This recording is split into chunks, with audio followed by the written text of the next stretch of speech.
කාලා රස මුසු භෝජන කරපෙම් ගාලා සුවඳැති සඳුනුත් මනරම් ලාලාවරණ රිසිලෙස සරසුම් පාලා ගියවැනි බහුරු කොලම්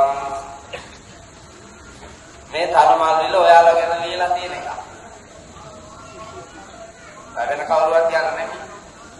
අවුරුදු 100 ගානකට පෙර මිනිහෙකුට දැනෙලා තියෙන විදිය බලන්නකො 2025 තනමල් විල මිනිස්සු ඉන්න විදිය.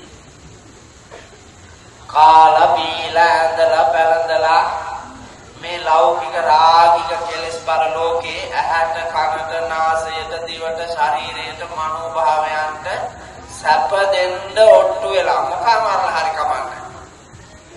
සැප දෙන්න ඔට්ටු වෙන જાතිය බෞද්ධ වෙස් අරගෙන රඟපානවාලු. ඒක තමයි මේ තියෙන්නේ. සැබෑ බෞද්ධයෝ අතින් මාත්‍ය අපරාධ වෙන්න බෑ. තවත් කෙනෙකුට කරදරයක් වෙන්න බෑනේ.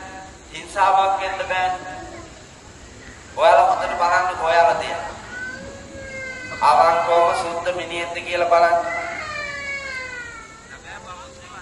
බාගිට බාගයක් ගෙවල් වල ගිනි කෙලි. ගෑණි මිනිහා අඳුරන්නේ නැහැ, මිනිහා ගෑණි අඳුරන්නේ. ඒකනේ අත්ත. ගෑණි මිනිහා යන කොටා ගන්න ගෙදර දරුවන්ට හිටියාගේ. දරුවන්ට ඉන්න බෑ. සමාජය මෙහෙම.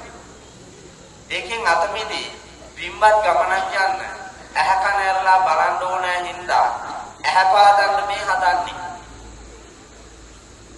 එහෙනම් කන පාදාගෙන මේවා අහලා ඇහැ පාද ගන්න වීර්ය කරන්න. ඇහැ කිව්වේ ඔය තියෙන මස් වලින් හැදිච්ච කපටි ඇහැ නෙමෙයි. නුවණැස. මේට වඩා ගොරහැටි යක්කු බෞද්ධ දර්ශනයේ ඉදිරියේ හරීම නම්‍යශීලී වුණා. ඔවුන්ට සසර පින් තිබ්බා. ඒ නිසාම එහෙනම් ඔබේ පිනක් තියෙනවා මනුස්ස ලෝකේ ඉපදුනේ ඒ හින්දා. ඒ පින අවදි කර ගන්නවා. මේ සමාජ ක්‍රමය විසින් ඒක වහලා තියෙනවා. බෞද්ධයෙක් හැටියට ගමන් කරන්න මිනිහෙක් උත්සාහ ගත්තත් මාත්‍ය අමාරුයි. මේ තියෙන ක්‍රමය ඇතුලේ යන්න බෑ.